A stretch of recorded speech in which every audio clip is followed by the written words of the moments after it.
Dans cet exercice, on va s'intéresser à un cas particulier du théorème d'Ehrenfest. Alors, le théorème d'Ehrenfest, on en parlera un petit peu plus tard dans une future vidéo. C'est un théorème qui va mettre en relation l'évolution temporelle d'une valeur moyenne d'une observable en mécanique quantique, donc ça peut être la position, ça peut être l'impulsion, ça peut être d'autres observables, avec ce qu'on appelle le commutateur de l'hamiltonien avec cet observable. On verra que les deux sont reliés au théorème de Liouville, qui est un théorème de base de la mécanique hamiltonienne. On verra le lien entre tout ça. Là, en particulier, on va juste pas démontrer ce théorème dans sa globalité, on va s'intéresser à la dérivée par rapport au temps de l'opérateur d'impulsion. Alors, pour ça, on va avoir besoin de différents outils. Pour l'instant, on va déjà rappeler l'opérateur d'impulsion, la tête qu'il prend.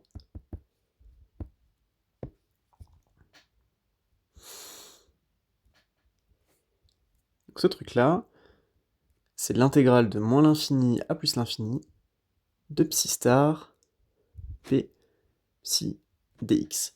Et p ici, cet opérateur, il est égal à moins IH bar à une dimension, ça va être la dérivée partielle, par rapport à x. Ici, psi, c'est une fonction de la variable d'espace x et du temps. Donc le problème, il est à une dimension d'espace et le temps. On pourrait l'étendre à 3 dimensions d'espace, il n'y a aucun souci là-dessus, aucune difficulté particulière.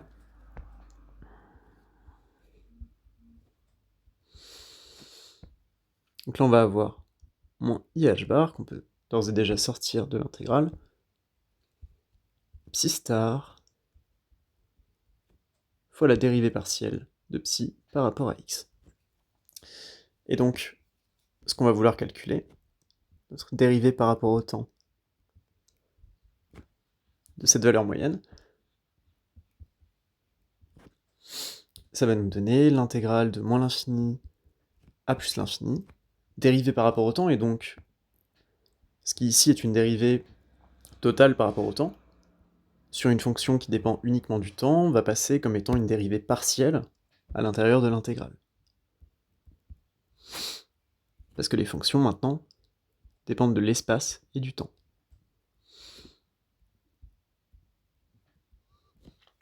Par dx.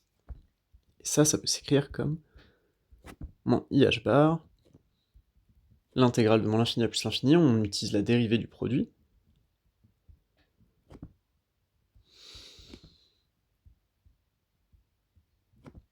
plus, et là on fait commuter les dérivées pour que la dérivée temporelle aille directement sur psi. Donc psi star, dérivée partielle par rapport à x, dérivée partielle par rapport à t. Et tout ça intégré par rapport à x. Ici on se rend compte que ces dérivées par rapport au temps, elles vont faire intervenir naturellement l'équation de Schrödinger. Alors l'équation de Schrödinger, pour rappel, sa forme la plus générale, ça va être,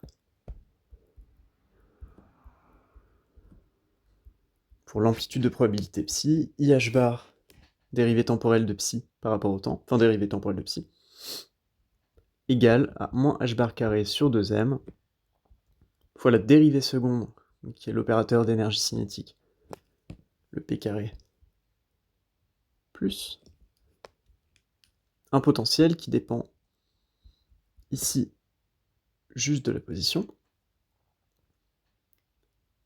psi.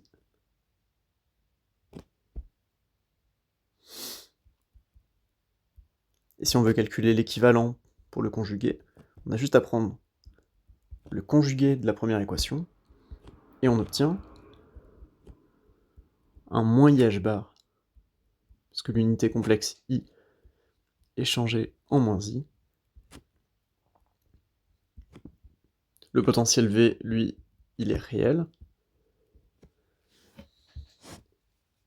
Donc l'équation sur psi star, c'est presque la même, un signe moins ici.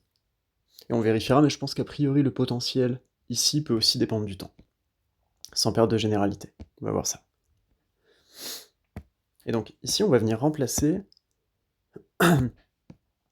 nos dérivées temporelles par ce qu'on a dans l'équation de Schrödinger, en utilisant ce moins IH bar ici.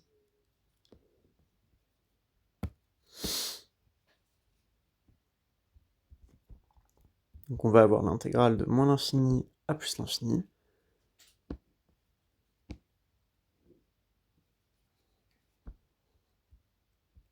De moins h bar carré sur 2m, la dérivée seconde de psi star par rapport à x, fois la dérivée première de psi par rapport à x, plus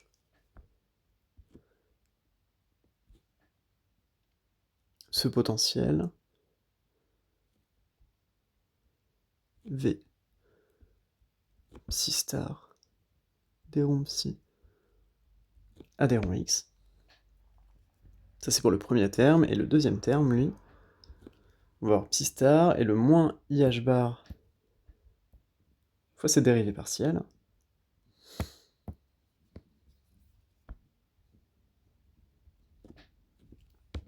Ça va nous faire intervenir donc plus ce terme-là, moins ce terme-ci.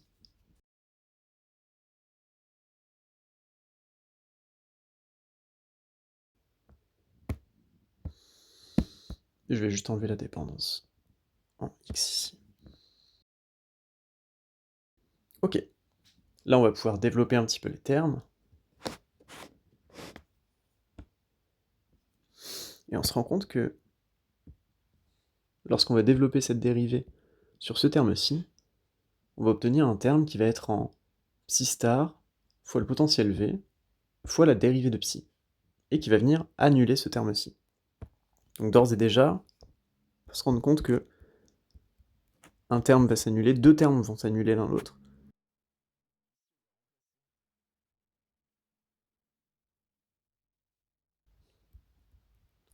On va venir paquer ensemble les termes qui sont factorisés par moins h bar carré sur 2m.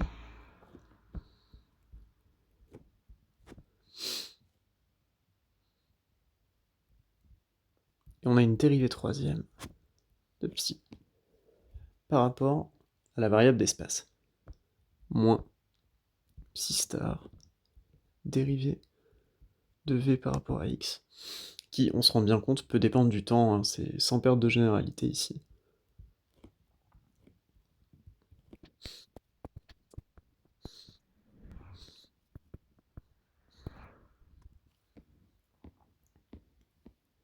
La plupart du temps, les potentiels ne dépendront pas explicitement du temps, mais ça peut arriver.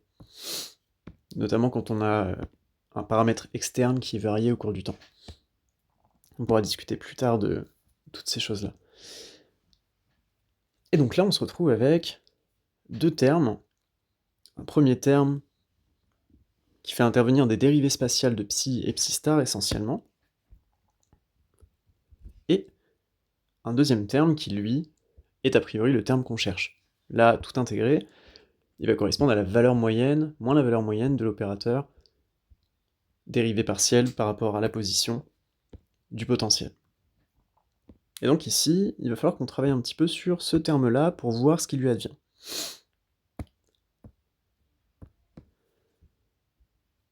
Alors ce terme, une possibilité, c'est d'utiliser une forme d'intégration par partie pour voir ce qui se passe si on le transforme un petit peu.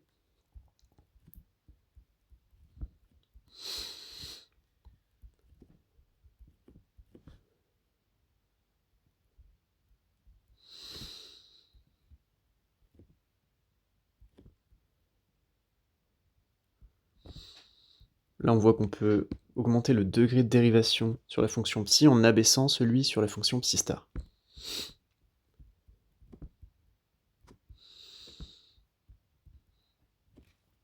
Et on va le refaire une fois de plus.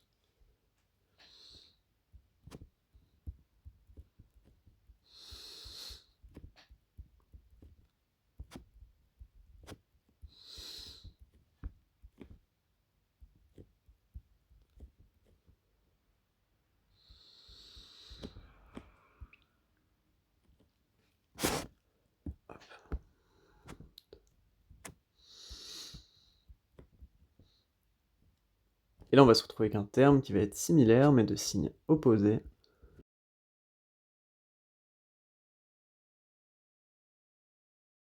Et là, ce qu'on peut remarquer, c'est qu'on va avoir, vu qu'on vient intégrer ces deux termes-ci, des termes tout intégrés, qui vont être évalués entre moins l'infini et plus l'infini.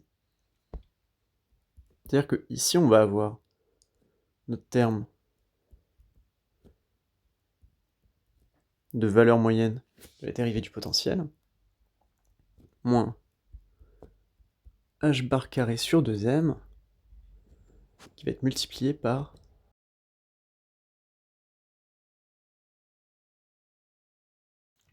ces termes-ci, étant donné que la fonction d'onde, on n'a pas de présence. Donc la fonction d'onde, elle ne représente pas directement la probabilité de présence de la particule, c'est son module au carré. Néanmoins, cette fonction d'onde, elle s'annule elle-même, psi ou psi star, ainsi que sa dérivée première. Au moins, la dérivée seconde, c'est pas toujours sûr, il peut y avoir des discontinuités. Mais la fonction et sa dérivée première, on est sûr qu'elles s'annulent à l'infini. Et donc ces termes-là, on est sûr qu'ils viennent s'annuler. Donc au final, ce qu'on obtient, c'est que si on prend la valeur moyenne de l'opérateur P, qu'on calcule sa dérivée par rapport au temps, on va obtenir la valeur moyenne des variations du potentiel. Potentiel de la particule qui peut être quelconque a priori. Ce théorème-là, de ce qu'on voit là tout de suite, il ne dépend pas d'une forme de potentiel particulière, il est valable pour absolument tous les potentiels. On aura l'occasion justement de l'étudier pour pouvoir calculer les variations temporelles de l'impulsion de la particule dans des cas particuliers. Pour l'instant, ce qu'on peut constater, c'est qu'on a pour un système classique un équivalent quantique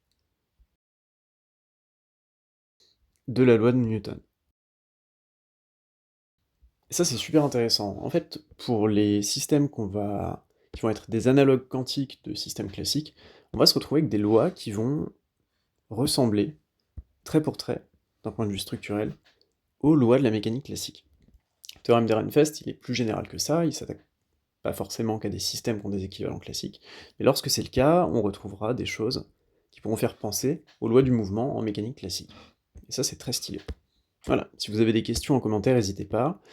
La démarche était un petit peu pédestre, mais la démonstration générale du théorème d'Ehrenfest, elle est plus simple que ça.